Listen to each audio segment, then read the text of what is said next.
All right. तो अस्सलाम वालेकुम जी। आज की रात हो जाए कुछ बात ओनली ऑन रेडियो सबका साथ। मैं हूं आपका मेज़बान अहमद सिद्दीकी और आप सुन रहे हैं अपना पसंदीदा शो द गपशप शो। हाँ तो जी, रेडियो सबका साथ की इस यूट्यूब सीरीज़ में आपको बहुत बहुत खुश आमदीद। और जो ये शो अभी सुन रहा है और उसका बर्थडे है, तो मेरी तरफ से और नई सुबह की पूरी टीम की तरफ से और रेडियो सबका साथ की पूरी टीम की तरफ से आपको बहुत बहुत सालगिरह मुबारक। तो जी, आफ्टर कुछ लोड शेडिंग वाले दिन, कुछ बारिशों वाले दिन, ईद वाले दिन और इंडिपेंडेंस डे वाले दिनों के बाद हम दोबारा आपके सामने हाजिर हैं। और आपको जैसे कि पता है कि इंडिपेंडेंस डे अभी कुछ ही पहले गुजरा है, तो उम्मीद करता हूँ कि बहुत ही जोश खरोश से मनाई होगी और आज़ादी के दिनों में दोबारा पाकिस्तान को एक आज़ादी मिल गई लॉकडाउन से। जी हाँ, लेकिन आप इस बात से बिल्कुल भी बेफिक्र मत होइएगा कि अभी कोरोना चला गया। तो कोरोना के हवाले से भी जो कुछ बातें हम करेंगे कि आखिर इसके जो प्रिकॉशंस हैं कि वाकई अब भी लेने चाहिए नहीं लेने चाहिए। तो उससे पहले जो ये शो सुन रहा है अपनी हाजिरी तो लगा दे, एक दफ़ा कमेंट बॉक्स के अंदर अपना नाम तो लिख दे कि भाई आप हमारा शो सुन रहे हैं। तो जी जनाब, आप रेडियो सबका साथ के फेसबुक पेज पे भी आप हमें विजिट कर सकते हैं और अपनी कीमती राय से आगाह कर सकते हैं। और साथ ही साथ नई सुबह की वेबसाइट को विजिट कर सकते हैं www.naisubah.org और उसके अंदर आप मुख्तलिफ चीज़ें वहाँ आप देख सकते हैं नई सुबह के हवाले से कि आखिर वो काम क्या करते हैं, उसका ऑब्जेक्टिव्स क्या हैं और बाकी मज़ीद अच्छी अच्छी चीज़ें। और साथ ही साथ इस वीडियो पे भी कमेंट कर सकते हैं अपना नाम लिख के भी, और साथ ही साथ जो टॉपिक आने वाला है उस हवाले से भी। लेकिन सबसे पहले तो मैं ये चाहूँगा कि जिसका जो बर्थडे है वो भी अपना बता दे कि मेरा आज बर्थडे है, और साथ ही साथ ये भी ज़रूर बताए कि आखिर उनकी ईद और उसके बाद उनकी 14 अगस्त किस तरह से मनी। तो जी चलते हैं आज के टॉपिक की तरफ। जैसे कि आपको पता है हम किसी न किसी गेस्ट को बुलाते हैं, लेकिन आज मैं ही गेस्ट हूँ और मैं ही मेज़बान हूँ। लेकिन आप लोग भी हमारे दोस्त हैं, तो आप भी उठा लें पॉपकॉर्न हाथ में और साथ में एक चाय। मैं भी अपने साथ एक चाय रख लेता हूँ और टॉपिक के हवाले से बात करते हैं कि टॉपिक ये है कि आखिर अपने मुल्क के लिए हमें क्या क्या करना चाहिए। ऐसी कौन सी चीज़ें हैं, कौन से मराहिल है, कौन से स्टेप्स हैं जो हम लें तो अपने मुल्क को तरक्की की राहों में हम गामज़न कर सकते हैं।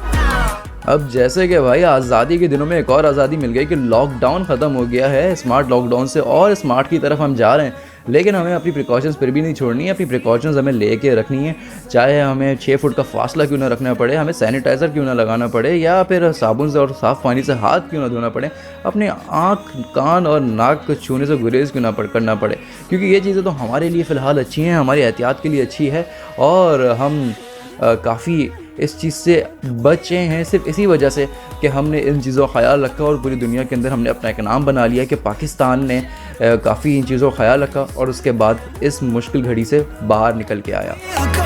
जी हाँ बिल्कुल, आप पहले जो हमारी एक खुशी जाती है और दूसरी खुशी आती है, इसमें कोई शक नहीं कि खुशियों का सिलसिला पाकिस्तान के अंदर हमारा जारो सारी है। और उसके अलावा भी हमारी दुआ यही है कि पूरी दुनिया के अंदर इस वबा से लोग निजात हासिल करें और अपनी खुशियों की तरफ, अपनी रूटीन की तरफ दोबारा लौट के आ जाएं। तो अब टॉपिक हमारा ये था कि हम किस तरह के स्टेप्स को हमें अडॉप्ट करना चाहिए ताकि हम अपने मुल्क को तरक्की की राहों पे चला सकें, और उसके अंदर ऐसा क्या करना चाहिए अमली तौर पे कि हम अपने मुल्क को वाकई उससे मोहब्बत का इजहार कर सकें। सिवाय सिर्फ सजाने से, कुछ बैजेस लगाने से, शोर शराबा करने से काम नहीं चलेगा, बल्कि अब हमें कुछ कदम उठाने पड़ेंगे।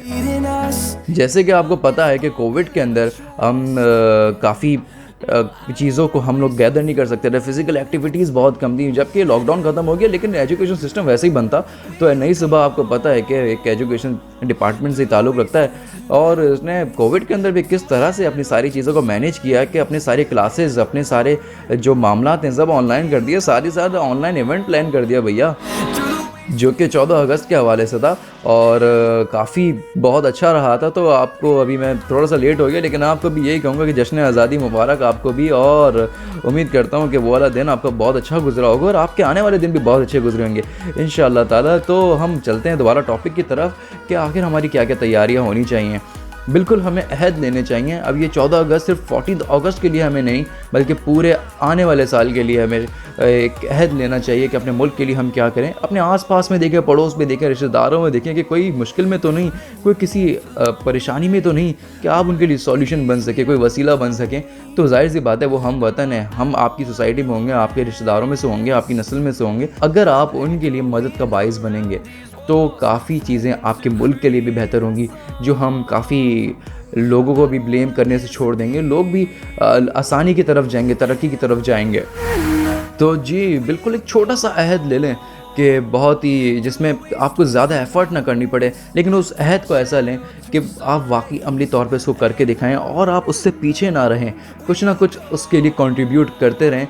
और अगर आप एक अहद जस्ट सपोज़ कि आप एक पौधे लगाने के भी लेते हैं कि मैं महीने में एक पौधा लगाऊंगा, तो मुझे लगता है कि उसके अंदर ना आपका ज़्यादा पैसा खर्च होगा, ना ज़्यादा टाइम खर्च होगा, लेकिन कम से कम आपका अपने हिस्से का काम हो रहा होगा। तो अपने माशरे को, अपने इस मुल्क को, अपने इस इलाके को, अपने ख़ानदान को कहीं ना कहीं इसी तरह से आप फैसिलिटेट करें कि आप सोशली, एनवायरमेंटली और मेंटली किसी न किसी तरह से आप अपने मुल्क के लिए कंट्रीब्यूट करें, ताकि आने वाली नस्लें आपकी संवर सकें। बहुत सारे लोग तो भाई काफ़ी पहले से तैयारियां शुरू कर देते हैं और कुछ ना कुछ, कहीं कहीं झंडियाँ लग रही होती हैं, कहीं फ्लैग्स लग रहे होते हैं और काफ़ी मज़ेदार सा उनका समा रहता है। हमें अपने अपकमिंग जनरेशन के अंदर भी ये चीज़ इंजेक्ट करनी चाहिए। भले वो बच्चे बहुत अब जोशो खरोश से बाहर निकलते हैं, बाजे बजाते हैं, झंडे हिलाते हैं, गाने गाते हैं और लोगों से मिलते हैं, लेकिन हमें उनको ये भी बताना चाहिए कि जिस आसानी से हम ये दिन गुजार रहे हैं, जितनी आसानी से आप और हम बैठ के यहाँ पे बातें कर रहे हैं, आज़ादी से कहीं पे भी चले जाते हैं, घूमते हैं, फिरते हैं, मिलते हैं लोगों से, कोई रोक टोक नहीं है। ये सिर्फ इसीलिए कि कितने सालों की कुर्बानियाँ हमारे पीछे हैं, सिर्फ ये 6, 7, 8, 10 दिनों की नहीं, बल्कि कितने सालों की कुर्बानियाँ सिर्फ इस एक दिन को यकीनी बनाने के लिए हैं। जैसे कि पता तो सबको होता है, लेकिन एक एहसास जब आ जाता है ना, तो इस दिन की इम्पॉर्टेंस, इस दिन की अहमियत वाकई बहुत ज़्यादा बढ़ जाती है। क्योंकि ये दिन हमारे लिए किसी ईद से कम नहीं, ये दिन हमारे लिए किसी एक न्यू ईयर से कम नहीं, क्योंकि जाहिर सी बात है इसमें भी लोग बहुत सारे डिसीजंस लेते हैं, बहुत सारी विशेस करते हैं, बहुत सारे रेजोल्यूशंस लेते हैं। तो काफ़ी अच्छा लगता है, इस दिन को देख के भी काफ़ी रौनक रहती है। और अब जैसे कि आपको पता है कि लॉकडाउन भी ओवर हो गया, तो रौनक में तो 4 चांद ही लग गए हैं जैसे हमेशा होता है। और लोग तो इस दफ़ा ऐसा लगा है कि और मज़ीद उभर के सामने आए हैं, अपने मुल्क से मोहब्बत करने का इजहार बहुत मज़ेदार तरीक़ों से इस दफ़ा देखा गया है। काफ़ी मुख्तलिफ़ तरीके हमने देखे हैं, तो काफ़ी अच्छा लगा। और नई सुबह ने भी इसके अंदर पार्टिसिपेट किया है और अपनी पोइट्रीज़ लिखी हैं और काफ़ी और जो काम एक 14 अगस्त के लिए कर सकते थे उन्होंने वो किए। और नई सुबह का भी, और अब ये रेडियो शोज़ भी, आप जैसे आपको पता है कि अब यूट्यूब के अंदर आ गए, तो इस यूट्यूब सीरीज़ में भी आपको खुशामदीद है। और काफ़ी मज़ेदार सी सीरीज़ अब ये चल रही है, क्योंकि इसके अंदर भी आप आसानी से हमसे कांटेक्ट कर सकते हैं और टॉपिक के हवाले से भी आप बता सकते हैं कि आखिर आपकी क्या क्या तैयारियां, क्या क्या अहद हैं 14 अगस्त को लेके, या फिर आप ये भी बता सकते हैं कि आपने किस तरह से इस दिन को मनाया था और क्या क्या तैयारियां आपने की थी और कितना ज़्यादा डिफरेंस देखा था आपने पहले में और अब में। और एक चीज़ और कि अपने बचपन का एक किस्सा तो लाजमी कमेंट के ज़रिए शेयर करें, या तो फेसबुक पेज पे जाके शेयर करें और हमारी वेबसाइट को विज़िट करें और उधर भी आप अपने ओपिनियंस दे सकते हैं। तो बेटर ये है कि आप यूट्यूब के कमेंट में दें और अपने टॉपिक से भी हमें सजेस्ट करें कि नेक्स्ट टाइम में आपको कौन सा टॉपिक चाहिए, किस तरह के टॉपिक्स को आप सुनना चाहते हैं, किस तरह के टॉपिक्स पे बात करना चाहते हैं। लेकिन इसके अलावा भी अगर आप ये चाहते हैं कि आप हमारे शो के अंदर बाकायदा शामिल होकर हमसे बातें करें, सो प्लीज़ आप यूट्यूब के इस कमेंट बॉक्स के अंदर आप सारी चीज़ें नशर कर दें और फिर उसके बाद आपके उस मैसेजेस का, उस कमेंट को एक्नॉलेज किया जाएगा और आपको हमारे शो के अंदर आपको शामिल भी किया जाएगा। और जी इस दफ़ा ये भी अहद कर लें कि अपने घरों के बाहर डस्टबिन ज़रूर रखें। शॉपकीपर्स हैं, अगर वो सुनते हैं तो प्लीज़ अपने शॉप्स के सामने डस्टबिन रखें ताकि लोग सड़कों पे कचरा फेंकने से गुरेज करें और डस्टबिन के अंदर जाएं, अपने मुल्क को साफ़ रखें। आपका मुल्क आपका घर है, हमारा ये मुल्क जो है हमारे किसी घर से कम नहीं। हम जैसे हम अपने घर को साफ़ रखते हैं, इसी मुल्क को भी उसी तरह से साफ़ रखना है और ये अहद हमें करके चलना है। एक पौधा भी लगाना है, मुल्क को साफ़ भी रखना है, अपने रिश्तेदारों में से, अपने पड़ोसियों में से लोगों को देखना है कि किसको आखिर मदद की ज़रूरत है। आप अगर कुछ नहीं दे सकते पैसों की सूरत में, तो आप कुछ अच्छे अल्फाज दे दें, कुछ किसी भी सूरत में आप अगर मदद कर सकते हैं तो प्लीज़ लोगों के काम आएँ। इसी वजह से आपका मुल्क भी तरक्की करेगा और साथ ही साथ आपकी ख़ुद की ज़िंदगी भी संवर जाएगी।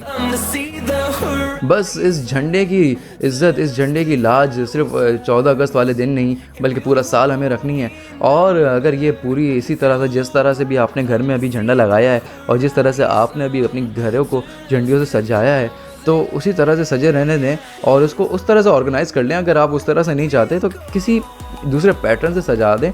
ये ना हो कि हमें लगे कि 14 अगस्त वाले दिन ही हमने ये निकाली और बाकी 2-3 दिन बाद इसको हमने बंद कर दिया, निकाल दिया, रख दिया। लेकिन अगर आपका ये झंडा पूरा सालों साल आपके घर पे लहराता रहेगा तो काफ़ी खूबसूरत लगेगा। तो चलें जी, अब हम अपने इख्तिताम की तरफ चलते हैं और आप कमेंट बॉक्स के अंदर अपनी कीमती राय से आगाह करना बिल्कुल मत भूलिएगा। ज़रूर कोई ना कोई फीडबैक मुझे दीजिएगा और टॉपिक की सजेशन भी दीजिएगा और अगर शो के अंदर शामिल होना चाहते हैं तो वो भी ज़रूर रिक्वेस्ट कीजिएगा और साथ ही साथ अपनी हाज़िरी, अपना बर्थडे और साथ ही साथ टॉपिक के हवाले से भी कुछ बातें कमेंट बॉक्स के अंदर आप ज़रूर बता सकते हैं हमें।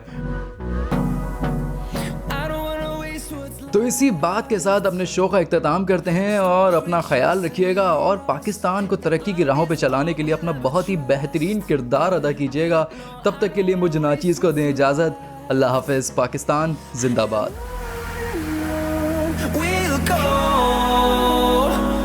through the wastelands, through the highways, till my shadow turns to sun rays.